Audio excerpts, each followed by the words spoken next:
तो वहां जो जज होते थे वो जज भी एक सरकारी जज के साथ में अब दूसरा जज कॉर्पोरेट का बैठेगा, यानी मालिकों का जज साथ में बैठेगा, तो आप समझ सकते हैं कि न्याय क्या मिलेगा।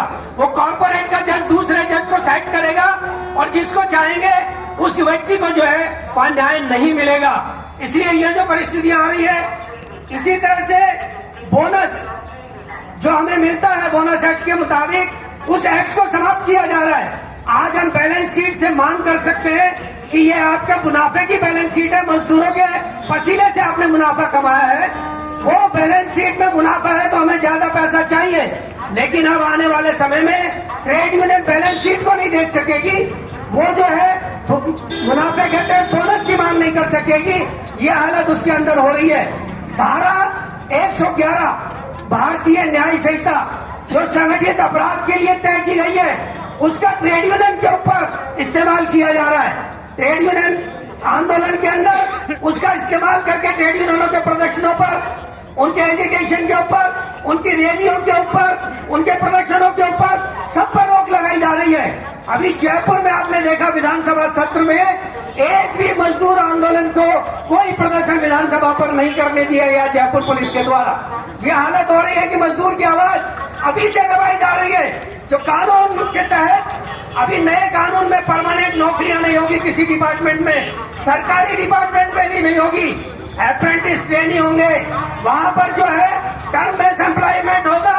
और उसी के साथ साथ प्रधानमंत्री इंटर्नशिप योजना जो 500 बड़े कारखानों में लागू कर दी गई है, 5,000 रुपए प्रति माह के अंदर 5,000 रुपए प्रति माह देंगे और उनसे प्रोडक्शन करवाएंगे, अप्रेंटिस ट्रेनिंग से प्रोडक्शन करवाएंगे। ये नए कानून के अंदर प्रावधान कर दिए गए। उनको एक सर्टिफिकेट पकड़ाएंगे। अभी रेलवे में क्या हो रहा है, जितने भी 2 साल की ट्रेनिंग हो रही है उसके बाद में एक सर्टिफिकेट वो तो वहां जो जज होते थे वो जज भी एक सरकारी जज के साथ में अब दूसरा जज कॉर्पोरेट का बैठेगा, यानी मालिकों का जज साथ में बैठेगा, तो आप समझ सकते हैं कि न्याय क्या मिलेगा। वो कॉर्पोरेट का जज दूसरे जज को साइड करेगा और जिसको चाहेंगे उस व्यक्ति को जो है वहां न्याय नहीं मिलेगा। इसलिए ये जो परिस्थितियां आ रही है, इसी तरह से बोनस जो हमें मिलता है बोनस एक्ट के मुताबिक, उस एक्ट को समाप्त किया जा रहा है। आज हम बैलेंस शीट से मांग कर सकते हैं कि ये आपके मुनाफे की बैलेंस शीट है, मजदूरों के पसीने से आपने मुनाफा कमाया है, वो बैलेंस शीट में मुनाफा है तो हमें ज्यादा पैसा चाहिए।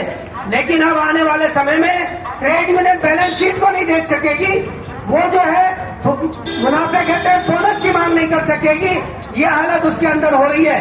धारा 111 भारतीय न्याय संहिता जो संगठित अपराध के लिए तय की गई है, उसका ट्रेड यूनियन के ऊपर इस्तेमाल किया जा रहा है। ट्रेड यूनियन आंदोलन के अंदर उसका इस्तेमाल करके ट्रेड यूनियनों के प्रदर्शनों पर, उनके एजुकेशन के ऊपर, उनकी रैलियों के ऊपर, उनके प्रदर्शनों के ऊपर सब पर रोक लगाई जा रही है। अभी जयपुर में आपने देखा विधानसभा सत्र में एक भी मजदूर आंदोलन को कोई प्रदर्शन विधानसभा पर नहीं करने दिया गया जयपुर पुलिस के द्वारा।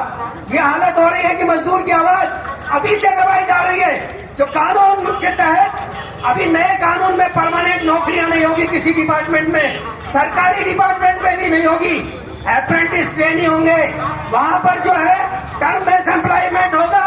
और उसी के साथ साथ प्रधानमंत्री इंटर्नशिप योजना जो 500 बड़े कारखानों में लागू कर दी गई है, 5,000 रुपए प्रति माह के अंदर 5,000 रुपए प्रति माह देंगे और उनसे प्रोडक्शन करवाएंगे, अप्रेंटिस ट्रेनिंग से प्रोडक्शन करवाएंगे। ये नए कानून के अंदर प्रावधान कर दिए गए। उनको एक सर्टिफिकेट पकड़ाएंगे। अभी रेलवे में क्या हो रहा है, जितने भी 2 साल की ट्रेनिंग हो रही है उसके बाद में एक सर्टिफिकेट वो